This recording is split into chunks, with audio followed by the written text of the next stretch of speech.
नमस्कार। विभाग विरोध में मैं विनोद आज फिर आपके सामने हाजिर हूँ।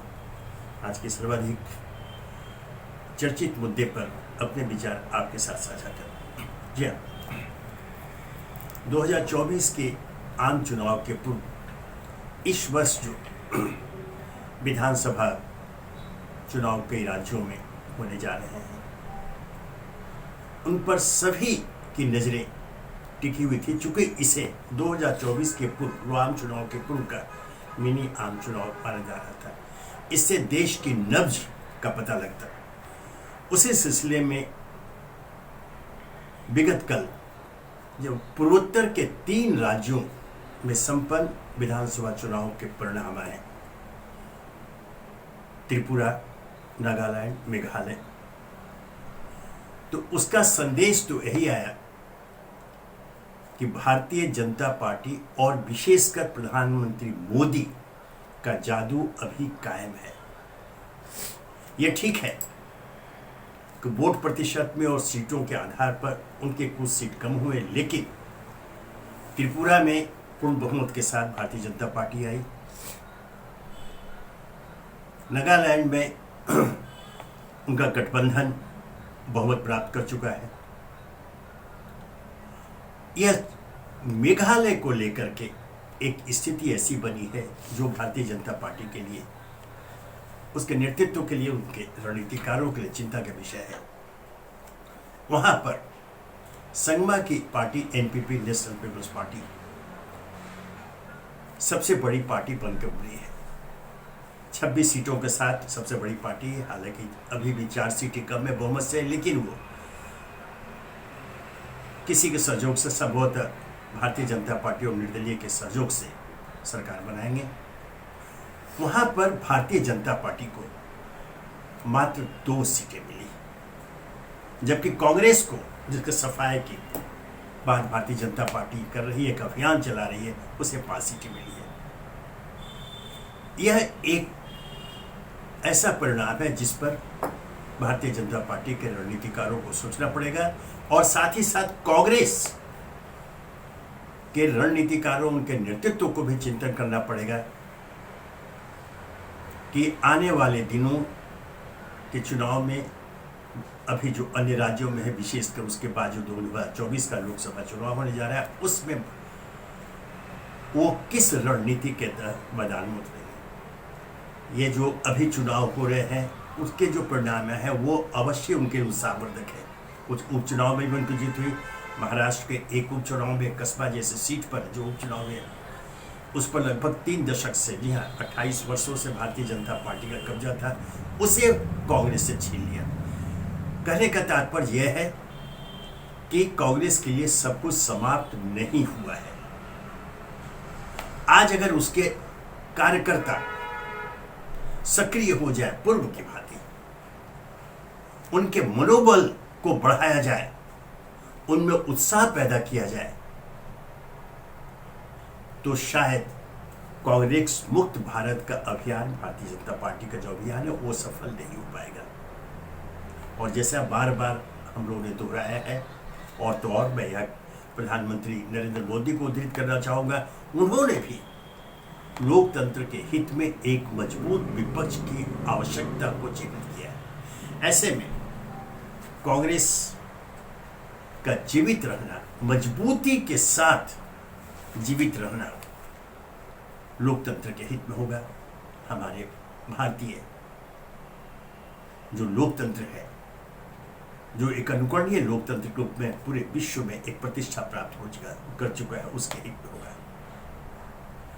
अब रही बात भारतीय जनता पार्टी, ये तो तय है कि भारतीय जनता पार्टी अर्थात नरेंद्र मोदी, वर्तमान स्थिति यही है, और वो छुपाते भी नहीं है। स्वयं भारतीय जनता पार्टी की ओर से उसके नेता कार्यकर्ता सिर्फ मोदी का राग आलापते हैं, मोदी का नाम आलापते हैं। मोदी की जीत, मोदी की जीत। आश्चर्य नहीं कि हमारे जो मीडिया के लोग हैं, जो खबरिया चैनल है, वो भी मोदी की जीत ही निरूपित करते हैं।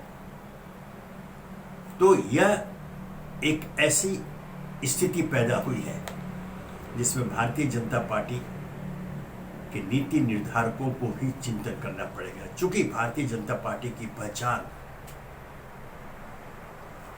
व्यक्तिवाद के विरुद्ध खड़ी एक पार्टी के रूप में ध्यान रखिए, वो व्यक्तिवाद और परिवारवाद के विरुद्ध उनका नारा था। और एक सामूहिक नेतृत्व की बात भारतीय जनता पार्टी में हमेशा रही, उसकी अपनी एक विचारधारा रही, चाल चरित्र और चेहरा के रूप में उसकी एक अलग पहचान रही।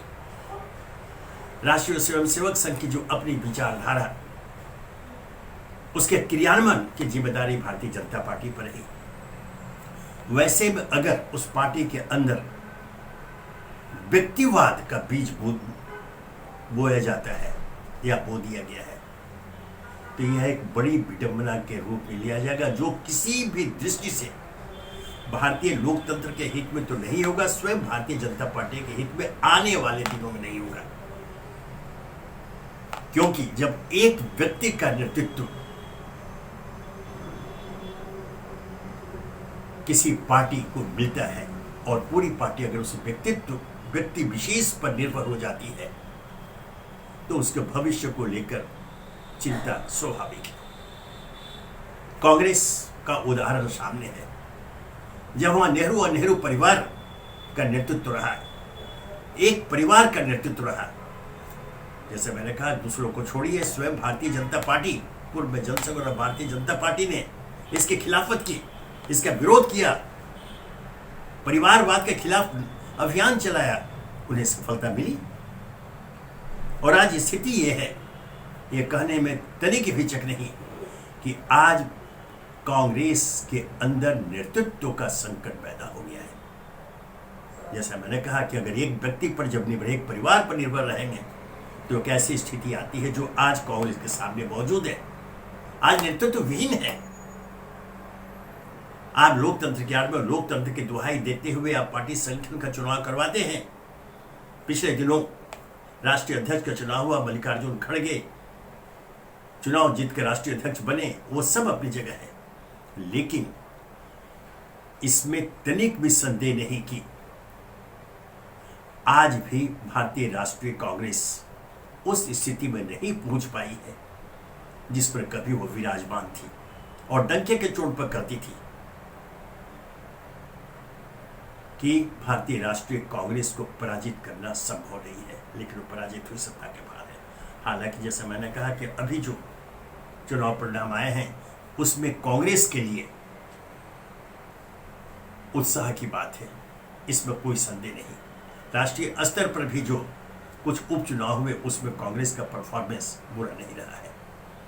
वोट प्रतिशत और सीट को देखें तो कांग्रेस फायदे में है।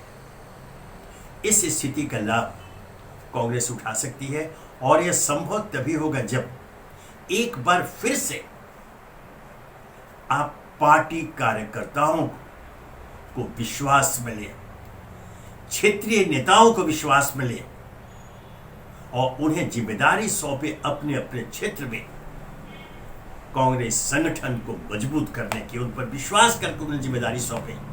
अच्छे परिणाम आएंगे, सकारात्मक परिणाम आएंगे।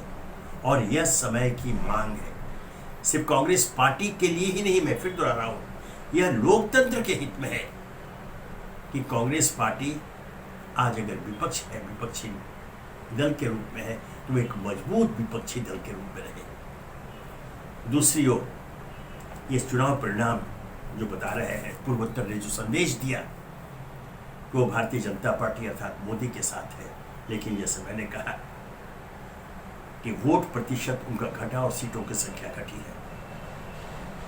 मेघालय में उन्हें मुंह की खानी पड़ी है कांग्रेस के सामने, जबकि सभी जानते हैं कि एड़ी चोटी का पसीना भारतीय जनता पार्टी ने वहां एक कर दिया था। सारे नेता वहां पर जुटे थे। उसके बावजूद अगर वहां सिर्फ 2 सीट पर जीत होती है तो उनके लिए चिंतन मनन का विषय तो नहीं है। वो भी सोचे कि आखिर क्या कारण है, क्योंकि ये जनता की ओर से एक संदेश दिया गया है कि वे उस अहंकार का त्याग कर दे जिसके अंतर्गत पार्टी नेतृत्व की ओर से घोषणा की जाती है कि अगले 50 वर्षों तक हम राज करेंगे। 50 वर्ष क्या 500 वर्षों तक राज कर सकते हैं अगर आपके संगठन में आपके कार्यकर्ताओं में यह आत्मविश्वास पैदा कर दिया जाए कि हमारी जो अपनी विचारधारा है, जिस विचारधारा को लेकर पार्टी का जन्म हुआ और जिसे लेकर वे आगे बढ़े और आज इसी स्थिति में है कि केंद्र में सत्ता है, लगभग पूरे देश पर आपकी सत्ता है, उस विचारधारा का त्याग नहीं करें और उसके प्रचार प्रसार की अहम जिम्मेदारी, उसके निभाने की अहम जिम्मेदारी आम कर्जकर्ताओं के ऊपर भारतीय जनता पार्टी छोड़े। क्योंकि वहां भी जैसे बना कि वो जो व्यक्तिवाद की जो नींव पड़ रही है और व्यक्ति विशेष पर निर्भर होती दिख रही है भारतीय जनता पार्टी, यह खतरनाक है। आप जैसे दोहरा रहा हूं, आप 50 वर्षों तक राज करना चाहते हैं, आप हमेशा स्थायी रूप से राज कर सकते हैं, लेकिन अपनी विचारधारा का त्याग करके नहीं। यह उनके लिए भी संदेश है। आज हमारा देश एक संक्रमण काल से गुजर रहा है। कहा जाता है कि हमारे लोकतंत्र पर प्रहार हो रहा है, कहा जा रहा है कि हमारा जो संविधान है, जिसे हम गीता के रूप में, पवित्र गीता के रूप में स्थान देते हैं, सम्मान देते हैं, इज्जत देते हैं, उसकी अवमानना की तैयारी की जा रही है। ये सारी बातें आज समाज में है, इस पर बहस हो रही है, इसमें कोई दो मत नहीं है। ऐसी स्थिति में यह जरूरी है कि प्रत्येक राजदल पहले, हालांकि दावा तो करते हैं कि हमारे लिए व्यक्ति या दल नहीं, देश पहले है, तो इसे व्यवहार के स्तर पर उतारते हुए हर राजदल पहले भारत देश अर्थात भारत का लोकतंत्र और संविधान की रक्षा की दिशा में कदम बढ़ाए, वहां कोई समझौता वो नहीं करे। क्योंकि भारत एक अकेला पूरे संसार में ऐसा देश है जो पूरे विश्व का नेतृत्व करने की क्षमता रखता है। आज भारत आत्मनिर्भरता की ओर तेजी से बढ़ रहा है। हर क्षेत्र में भारत को किसी अन्य देशों का मोहताज नहीं होना पड़ेगा, बल्कि आने वाले दिनों में भारत अन्य जरूरतमंद देशों की जरूरतों को पूरा करने की क्षमता रखेगा। इतने विशाल संसाधन हमारे हर क्षेत्र में मौजूद है, इनका अगर सफल दोहन किया गया, जिसकी ओर प्रयास हो रहे हैं, हो भी रहे हैं, तो फिर भारत को कोई चुनौती नहीं दे सकेगा। भारत एक संपूर्ण रूप से आत्मनिर्भर देश बनकर के स्थापित हो जाएगा। यह भारत देश है। ऐसे में यह नितांत आवश्यक है कि सभी राजदल, दलीय प्रतिबद्धता अपनी जगह है, लेकिन जहां देश की बात आए, भारत की बात आए, लोकतंत्र की सुरक्षा की बात आए, संविधान की पवित्रता की अक्षुण्णता कायम रखने की बात आए, वहां आप सारे मतभेद भूलकर एक मंच पर आ जाए। इन सबों के बीच एक दिलचस्प चुनाव परिणाम पश्चिम बंगाल से आया है। वहां एक उपचुनाव में कांग्रेस ने तृणमूल कांग्रेस के उम्मीदवार को पराजय दी। इसका महत्व इसलिए कि पिछले उपचुनाव में 2021 के चुनाव में, विधानसभा चुनाव में पश्चिम बंगाल में कांग्रेस को एक सीट भी नहीं मिली थी, वो खाता भी नहीं खोल पाई थी, और इस उपचुनाव के जरिए उसकी उपस्थिति विधानसभा के अंदर दर्ज होगी। यह बहुत महत्वपूर्ण है। अब स्थिति यह है कि वहाँ सत्तारूढ़ ममता बनर्जी की तृणमूल कांग्रेस के उम्मीदवार को कांग्रेस ने कैसे पराजित किया। ममता बनर्जी कहती हैं कि यह अनैतिक जीत है। उनका कहना यह है कि वहाँ पर कांग्रेस ने मार्क्सवादी कम्युनिस्ट पार्टी का सहयोग लिया, और तो और ममता बनर्जी का आरोप तो यह भी है कि वहां भारतीय जनता पार्टी ने अपने वोट ट्रांसफर किए। यह एक विचित्र विडंबना के रूप में सामने आया। क्या भारतीय जनता पार्टी कांग्रेस के किसी उम्मीदवार को जीत के लिए अपना वोट ट्रांसफर करेगी? यह ममता बनर्जी का आरोप है। वो बौखला गई है। लेकिन यह एक संदेश, जैसा मैंने पिछली बार कहा, कि यह कांग्रेस के लिए बहुत ही महत्वपूर्ण है। न केवल महाराष्ट्र राज्य की मैं बात कर रहा था, ये राष्ट्रीय स्तर पर यह चुनाव परिणाम कांग्रेस के लिए संजीवनी का काम करेगा। कांग्रेस इसे अपने पक्ष में भुनाए और यहां पर जरूरत चिन्हित हुई है विपक्षी एकता की। इस एक चुनाव परिणाम बता दिया है कि अगर विपक्ष एकजुट होता है तो कहीं भी सत्तारूढ़ दल को पराजित किया जा सकता है। राष्ट्रीय स्तर पर भारतीय जनता पार्टी को अगर चुनौती देनी है तो सभी विपक्षी दल एक मंच पर एकजुट हो जाए। अभी भी विलंब नहीं हुआ, हालांकि अब अंतिम स्थिति, अब तो 2024 के चुनाव निकट है।